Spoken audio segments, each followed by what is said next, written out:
Good morning students, welcome back to the e-learning platform of the GS College of Commerce Wardha. आज हम देखने वाले हैं मांग की लोच का महत्व। मांग की लोच का महत्व बेसिकली देखिए, जो मांग की लोच है ये एक बहुत ही इम्पॉर्टेंट एस्पेक्ट है इकोनॉमिक्स में, क्योंकि लोच जो है, मांग की लोच जो है वो बहुत सारे सिद्धांत जो होते हैं इकोनॉमिक्स के उसमें भी उसको कंसिडर किया जाता है। जब सिद्धांत बनते हैं उस वक्त भी उसे कंसिडर किया जाता है, और साथ ही साथ व्यवहारिक दृष्टिकोण से प्रैक्टिकल लाइफ में जो हम बात करते हैं वहाँ पर भी इस मांग की लोच का जो है वो बहुत महत्व है। ठीक है, तो जब हम मांग की लोच की बात करते हैं तो इसका महत्व हम दो हिस्सों में, दो भागों में देख सकते हैं। एक है सैद्धांतिक रूप से, ठीक है, सैद्धांतिक रूप से जिसमें हम बोल सकते हैं कि भाई आपका लॉज फ्रेम करते वक्त और लॉज जब बनाते हैं, नियम जब बना रहे हैं, वहाँ पर भी हम मांग की लोच को ध्यान में रखकर बात करते हैं। दूसरा, जो प्रैक्टिकल लाइफ है, हमारे डे टू डे की जो लाइफ है उसमें हम जब बात करते हैं तो वहाँ पर भी मांग की लोच का बहुत ज़्यादा महत्व होता है। चलिए देखते हैं। तो पहला तो हो गया सैद्धांतिक महत्व, दूसरा हो गया व्यवहारिक महत्व। तो सबसे पहले उसमें हम व्यवहारिक महत्व में जो बात करते हैं तो उसमें हम देखते हैं कीमत के निर्धारण में महत्व। कीमत के निर्धारण महत्व देखिए, जब हम इलास्टिसिटी की बात कर रहे हैं, ठीक है, मांग की लोच की बात कर रहे हैं, और मांग की लोच में हम बोल रहे हैं कि लोचदार मांग है, बेलोचदार मांग है, और उसमें भी हम ये बात करते हैं कि भाई यह बेलोचदार मांग है, तो बेलोचदार मांग पर मूल्यों के चेंजेस का कोई इफेक्ट नहीं दिख रहा है। हर हालत में ग्राहक उसे क्या कर रहा है, खरीद ही रहा है। और लोचदार मांग की बात कर रहे हैं तो हम उसमें क्या देख रहे हैं कि मूल्यों में थोड़ा भी बहुत परिवर्तन हो रहा है तो उसका इफेक्ट मांग पर पड़ रहा है। ठीक है, मांग जो है बढ़ रही है या कम हो रही है।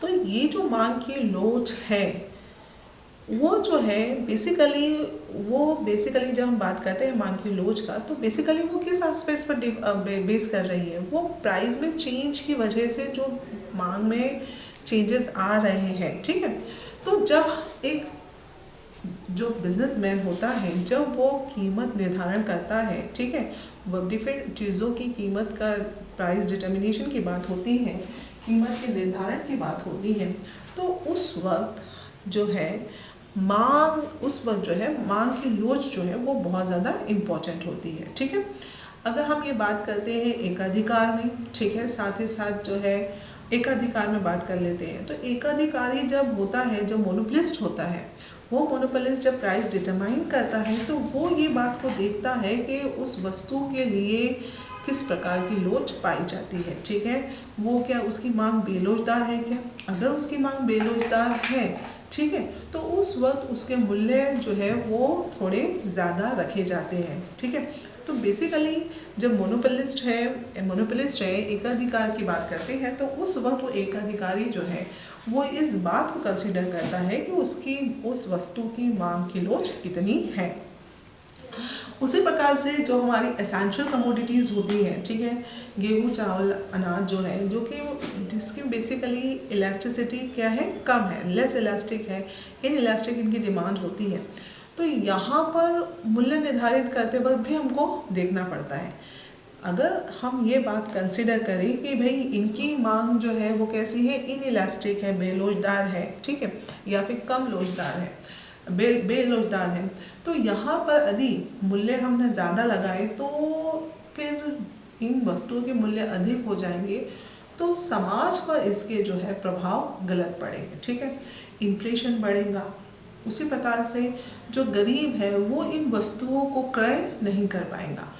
तो वस्तु किस प्रकार की है, ठीक है, ये देखना, बेलोचदार है, लोचदार है, उसकी बेस पर मूल्य निर्धारित किए जाते हैं। दूसरा है एकाधिकारी के लिए मांग की मूल्य सापेक्षता का ज्ञान अत्यंत आवश्यक है। जो मैंने अभी इससे पहले कहा कि जब एकाधिकारी जो होता है, मोनोपोलिस्ट जो होता है, जब वो मूल्य निर्धारित करता है तो उस वक्त वो मांग की लोच पर बहुत ज़्यादा कॉन्सेंट्रेट करता है, क्योंकि प्राइस उसी की बेस पर डिसाइड करता है। मूल्य लोच देखा जाए, ठीक है, अगर उस वस्तु के लिए मूल्य लोच जो है कम है या मूल्य लोच अधिक है, तो उसी अकॉर्डिंग उस वस्तु के मूल्य निर्धारित होंगे कि भाई मांग भी उसकी ज़्यादा रहे, ठीक है, ग्राहक उसे खरीदे और प्रॉफिट भी अर्न किया जा सके।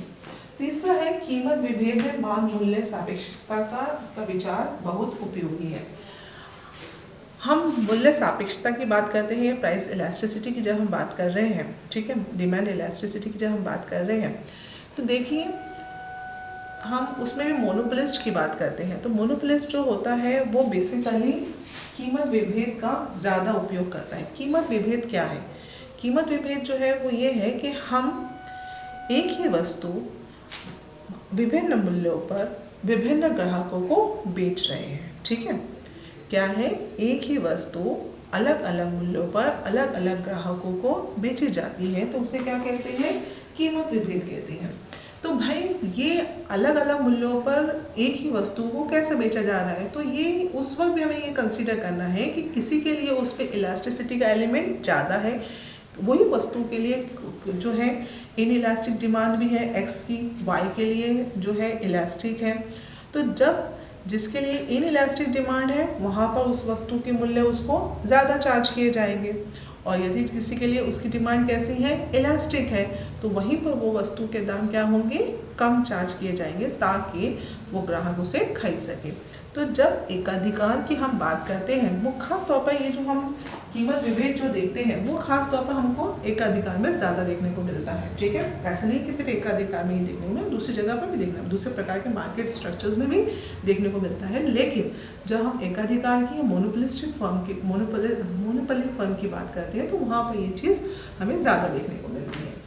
तो जब कीमत विभेद की बात करें तो कीमत विभेद भी जो है किस हिसाब से डिसाइड होगा?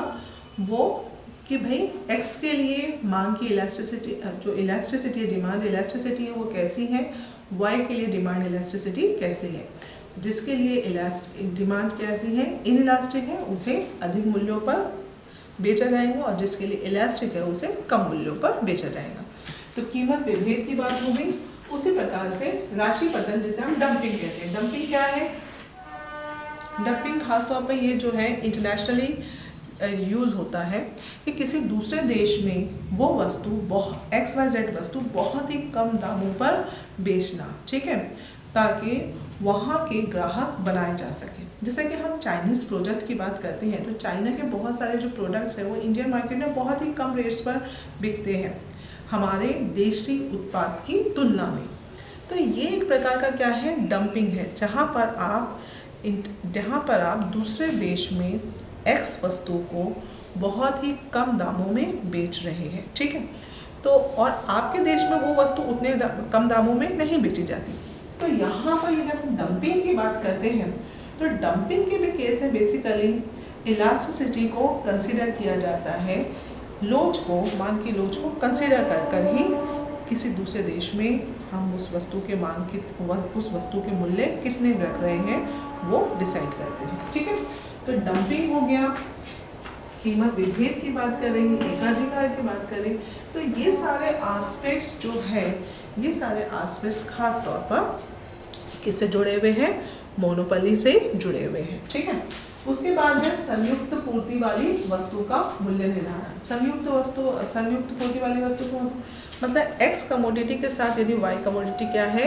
नेसेसरी है, जिसे हम कहते हैं ज्वाइंट डिमांड वाली, ठीक है, संयुक्त डिमांड वाली जो वस्तु है, तो वहाँ पर भी जब मूल्य हम निर्धारित करते हैं तो उस वक्त हम उसकी इलास्टिसिटी को देखते हैं। तो अगर x के साथ वो y वस्तु क्या है? ज़रूरी है, तो उस y वस्तु के दाम भी क्या होंगे? ज़्यादा रखे जाएंगे, क्योंकि वो क्या है? उसकी डिमांड कैसी है? इन इलास्टिक है। x के साथ वो y वस्तु को खरीदना ज़रूरी है, ठीक है। तो उस y वस्तु की डिमांड क्या हो, y वस्तु के मूल्य क्या होंगे? ज़्यादा होंगे, क्योंकि उसकी डिमांड कैसी है? इन इलास्टिक है।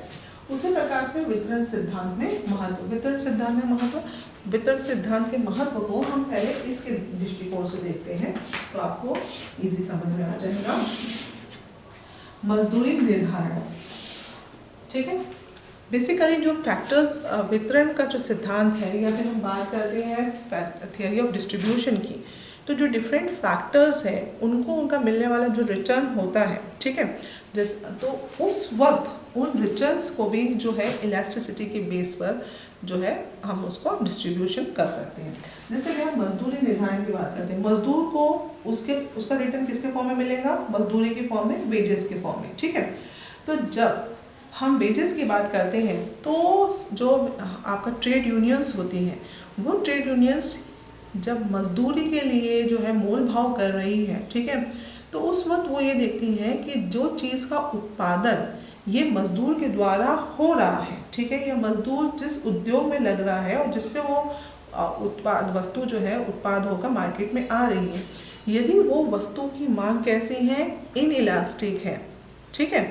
तो इनइलास्टिक है, तो ऐसी वस्तु की मांग जब इनइलास्टिक है तो बेसिकली उस वक्त ये ट्रेड यूनियंस उस वक्त उन मजदूरों की मजदूरी की भी ज़्यादा डिमांड करती है, ठीक है, क्योंकि उन्हें मालूम है कि बाज़ार में ये जो वस्तु बिक रही है इसकी डिमांड इनइलास्टिक है, तो भाई उसके बनाने वाला उसको बनाने वाला जो घटक है, ठीक है, तो उसकी मांग भी उसकी मांग भी क्या होंगी? अधिक होगी।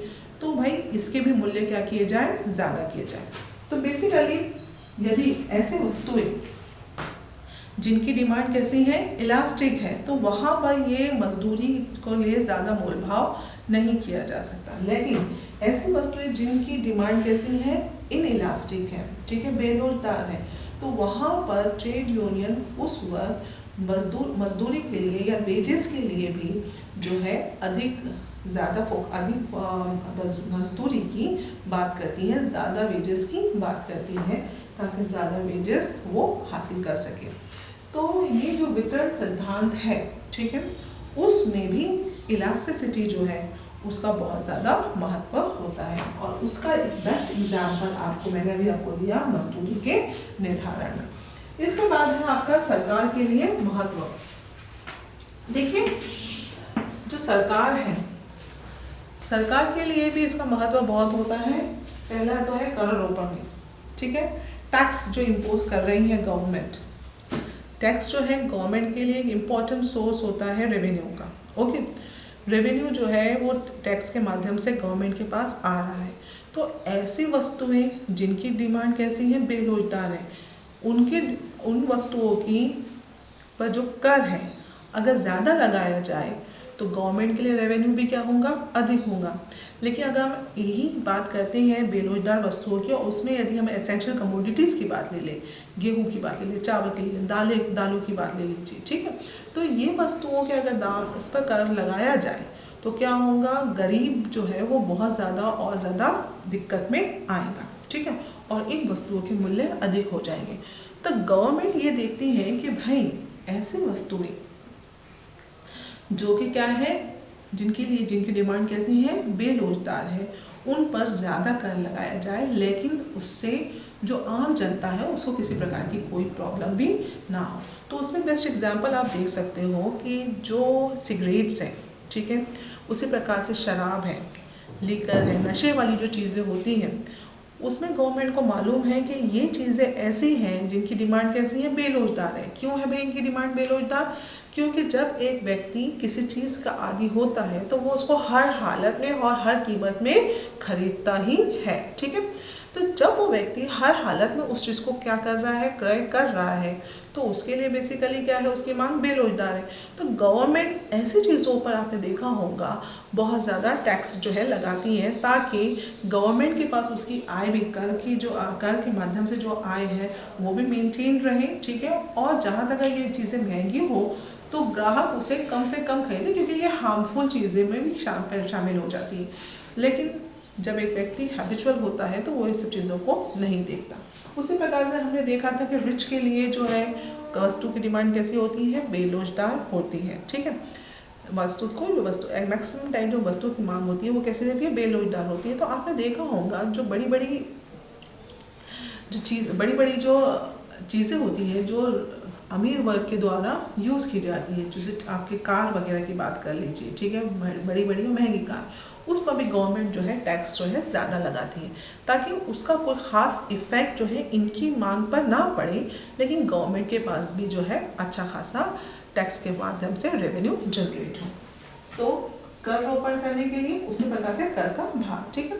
कर का भार जो है आपका कर का भार की बात करें तो वो उसी से जुड़ा हुआ है बेसिकली, लेकिन ये कर का भार जो है हम किसके पॉइंट ऑफ व्यू से बोले, जो उत्पादन कर है, ठीक है, या फिर सेल्स टैक्स है, सेल्स टैक्स की बात करते हैं, ठीक है, या फिर हम सेल्स टैक्स की बात कर रहे हैं, जैसा अभी हम वैट की बात कर रहे हैं, ठीक है, सॉरी वैट GST की बात कर रहे हैं, उसी प्रकार से आपका जो है उत्पादन पर होने वाला जो कर है वो, तो बेसिकली गवर्नमेंट उन चीज़ों पर टैक्स लगाती है और ज़्यादा टैक्स लगाती है जिनकी मांग कैसी है, बेरोजगार है, ठीक है। तो कर का भार और कर का भार जो है वो सामान्य जनता को भी कम से कम फेस करना पड़े, इस बात का भी ध्यान रखकर कर को इम्पोज किया जाता है। तो बेसिकली ये लोच जो है, मांग की जो लोच है, वो मांग की लोच का सरकार के लिए भी बहुत ज़्यादा महत्व होता है। उसी प्रकार से जब आर्थिक नीति की बात करते हैं, आर्थिक नीति की बात कर रहे हैं, ठीक है, मुद्रा संकुचन की बात कर रहे हैं, मुद्रा प्रसार की बात कर रहे हैं, तो उस वक्त भी गवर्नमेंट जो है इन सारी चीज़ों को बहुत ज़्यादा ध्यान में रखती है, ठीक है। बेरोजगार वस्तु है, अगर मुद्रा आपका इन्फ्लेशनरी सिचुएशन है, ठीक है, तो उस वक्त गवर्नमेंट किस चीज़ को देखेंगी, उस वक्त ये देखेंगी जो एसेंशियल चीज़ें हैं उसका और ज़्यादा मूल्य ना बढ़े, ठीक है। तो आर्थिक नीति डिसाइड करते वक्त भी क्या है, गवर्नमेंट जो है गवर्नमेंट जो है प्राइस इलास्टिसिटी को बहुत ध्यान में रखती है। उसी प्रकार से अंतर्राष्ट्रीय व्यापार में भी इसका महत्व है, ठीक है। आप आयात कर रहे हैं, निर्यात कर रहे हैं, ठीक है, आप आयात कर रहे हैं, आप कोई चीज़ बाहर से खरीद कर लेकर, निर्यात कर रहे हैं, बेच रहे हैं, अगर आपकी वस्तु निर्यात कर रहे हैं, ठीक है, और आपकी वस्तु की मांग कैसी है, बेरोजगार है, तो आप उससे काफ़ी कुछ रेवेन्यू जनरेट कर सकते हैं। तो बेसिकली आपने देखा होगा जो गल्फ कंट्रीज़ हैं जिनके निर्यात का सबसे बड़ा साधन जो है क्या है, पेट्रोलियम प्रोडक्ट्स है, ठीक है। तो आपने देखा होगा उन वस्तुओं के मूल्यों के बेस पर ही वो आज एक रिच देशों की कैटेगरी में शामिल है। तो बेसिकली आपकी आयात की वस्तु क्या है और निर्यात की वस्तु क्या है, ठीक है, उस वक्त और उसकी निर्यात और आयात और उनकी जो है इलास्टिसिटी का एलिमेंट उन वस्तुओं में किस प्रकार से पाया जाता है, उसकी बेस पर भी जो है अंतर्राष्ट्रीय व्यापार में भी इसका महत्व है। उसी प्रकार से यातायात उद्योग में महत्व, यातायात उद्योग में महत्व जो आपका ट्रांसपोर्टेशन है, ठीक है, ट्रांसपोर्टेशन में भी जब भाड़ा चार्ज किया जाता है वस्तु का, ठीक है, तो उस वक्त वस्तु का या फिर आपके आने जाने का, आपका खुद का भी भाड़े की बात करते हैं हम, जाने आने की ट्रांसपोर्टेशन कॉस्ट की बात करते हैं, तो उस वक्त भी जो है फर्म ये देखती है कि वो वस्तु के लिए, उस सेवा के लिए जो है मांग किस प्रकार की है, मांग की लोच किस प्रकार की है। यदि हम बात करते हैं आपकी इंडियन रेलवे की, ठीक है, तो इंडियन रेलवे की यदि हम बात कर रहे हैं तो वहाँ पर अगर जो है वस्तु का यातायात हो रहा है, ठीक है, तो वस्तु का यातायात हो रहा है तो वस्तु का भी यातायात में भी गवर्नमेंट ये जो रेलवे ऑर्गेनाइजेशन है वो ये देखती है कि वो वस्तु की मांग किस प्रकार की है, ताकि उसी अकॉर्डिंग जो है उनका भाड़े का भी डिसाइड कर सके, भाड़ा फिक्स कर सके। तो यातायात उद्योग में भी इसका बहुत ज़्यादा महत्व है। साथ ही साथ मजदूरी निर्धारण जो है मैं अभी इस संदर्भ में समझा चुकी हूँ। उसके बाद है आपका राष्ट्रीयकरण नीति के लिए महत्व। राष्ट्रीयकरण नीति के लिए महत्व, नेशनलाइजेशन। जब भारत में नेशनलाइजेशन हुआ था, राष्ट्रीयकरण किसे कहते हैं, राष्ट्रीयकरण बेसिकली ऐसा उद्योग और ऐसा यूनिट जिसको गवर्नमेंट क्या कर रही है, अपने हाथों में ले रही है, ताकि उससे क्या करें, अपने हाथों में लेकर उसको चलाया जा सके। तो बहुत समय आज़ादी के बाद बहुत सारी संस्थानों को गवर्नमेंट ने क्या किया था, नेशनलाइज किया था। नेशनलाइज करते वक्त गवर्नमेंट के पास ऑब्जेक्टिव यही था कि भाई कौन सी वस्तु और किन प्रकार की वस्तुओं को जो उद्योग थे जिसे नेशनलाइज किया गया था। जैसे कि हम इलेक्ट्रिसिटी की बात करते हैं, उसी प्रकार से पानी की बात करते हैं, ठीक है। आपका ये जो चीज़ें हैं इलेक्ट्रिसिटी और पानी, ये ऐसी चीज़ें हैं जो असेंशियल हैं, ठीक है, हमारे लिए ज़रूरी है। और जो एक बिजनेसमैन होता है वो ये देखता है कि भैया ये चीज़ें कैसी हैं, एसेंशियल है, इसकी डिमांड क्या होंगी, ज़्यादा होंगी, इनकी डिमांड ज़्यादा है, ये इलास्टिसिटी का एलिमेंट इन चीज़ों की डिमांड में क्या है, कम है, इन इलास्टिक डिमांड है, तो इनके मूल्य हम ज़्यादा रख कर भी क्या कर सकते हैं, खूब सारा प्रॉफिट कमा सकते हैं। लेकिन ये चीज़ें जब एसेंशियल्स में हैं और जनहित के लिए ज़रूरी है, तो गवर्नमेंट ने बहुत सारी ऐसी चीज़ों को क्या किया, नेशनलाइज किया, राष्ट्रीयकरण किया, ताकि लोगों को वो चीज़ जो है कम दामों पर प्रोवाइड की जा सके और उनकी बेसिक नेसेसिटीज़ को फुलफिल किया जा सके। तो राष्ट्रीयकरण की जो नीति है, ठीक है, उसी प्रकार से आप उसका भी एग्जाम्पल ले सकते हैं, सिलेंडर का, गैस सिलेंडर का जो आपके घर में अवेलेबल है। तो जब राष्ट्रीयकरण नीति की बात कर रहे हैं, तो राष्ट्रीयकरण नीति के वक्त भी गवर्नमेंट ने यही देखा और यही सोचा है कि भाई उस वस्तु की मांग किस प्रकार की है, इनइलास्टिक है या फिर इलास्टिक है।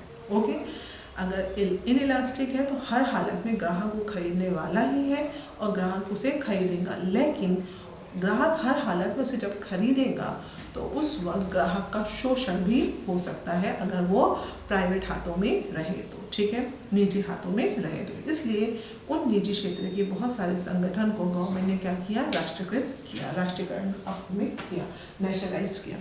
तो ये जो आपका मांग की लोच है, ये मांग की लोच का महत्व आपका व्यवहारिक दृष्टिकोण से बहुत ही ज़्यादा है, ठीक है, सैद्धांतिक दृष्टिकोण से है ही, साथ ही साथ व्यवहारिक दृष्टिकोण से भी है। तो आज आपका ये चैप्टर जो है वो कंप्लीट होता है, जिसमें हमने क्या क्या देखा, हमने देखा कि मांग क्या है, उसकी मीनिंग, मांग की लोच क्या है, उसकी मीनिंग देखी, साथ ही साथ उसकी परिभाषा देखी, ठीक है, उसी के साथ साथ उसको निर्धारित करने वाले हमने घटक देखे, घटक के साथ साथ किस प्रकार की मांग की लोच होती है, कितने प्रकार है उसकी, जिसमें हमने मूल्य लोच, ठीक है, आपका आय लोच और तिरछी लोच जो है, क्रॉस इलास्टिसिटी, उसको देखा। उसी के साथ साथ उनकी डिग्रीज को देखा, श्रेणी को देखा, साथ ही साथ उनको मेजर करने की जो रीतियाँ हैं, माप करने का, इलास्टिसिटी को माप करने का जो रीतियाँ हैं, जो डिफरेंट मेथड्स हैं, उसको देखा और आज हमने इसके महत्व को देखा। तो आज हमारा ये चैप्टर कंप्लीट होता है। सेकेंड यूनिट में हमारे 2 चैप्टर्स कंप्लीट हो चुके हैं। पहला है आपका मांग विश्लेषण और दूसरा है आपका मांग की लोच। इसके बाद हम जो है तीसरा चैप्टर स्टार्ट करेंगे और हमारा तीसरा चैप्टर है इनडिफरेंस कर्व, तटस्थता वक्र। तो इसके बाद के वीडियो लेक्चर में हम जो है इनडिफरेंस कर्व को फोकस करेंगे। तो आज के लिए इतना ही, धन्यवाद।